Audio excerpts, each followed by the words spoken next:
мы сейчас склонны более критично ко всему относиться. Мы вместе с демократией приобрели некую нетактичность. Мы приобрели некую агрессивность не только с демократией, но и с другими всякими событиями.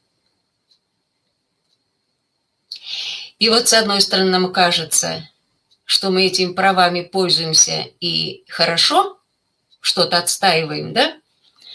А с другой стороны, мне бы хотелось вот все-таки еще раз не подсказать, а обратить внимание на это.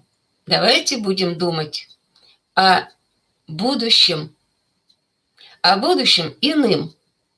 Если нам что-то сейчас не нравится, мы должны детей так ввести в это то, что у нас несовершенно, а у нас, конечно, много что несовершенно, чтобы они не топтали это,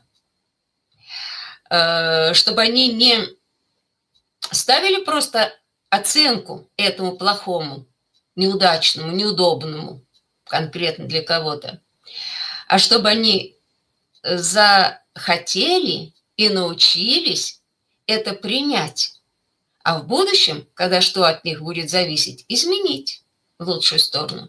Можно так с детьми жить, можно так жить. Просто надо быть повнимательнее, прежде всего, родителям, бабушкам, дедушкам, к себе, к тому, не только как они относятся, но и как они говорят об этом.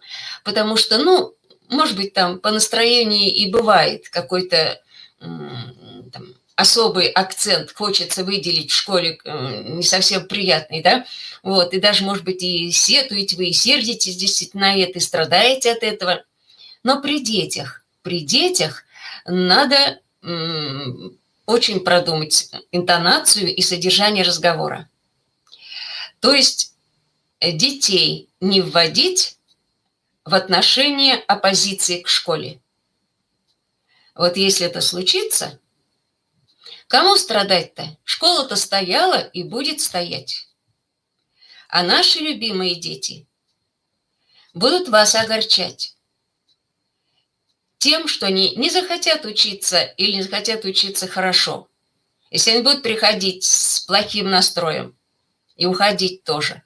А потом они просто будут расти людьми, какие будут только искать что-то, что им не додали и дали не так, вот, не стремясь, во-первых, принять, что у нас сложилось, благодарить за это, что у нас сложилось, в стране, имею в виду, в школе в частности, вот, а по возможности менять к лучшему, но не на базе, не на фоне зла, войны, а на фоне деликатного выяснения самых различных там негативных каких-то еще моментов.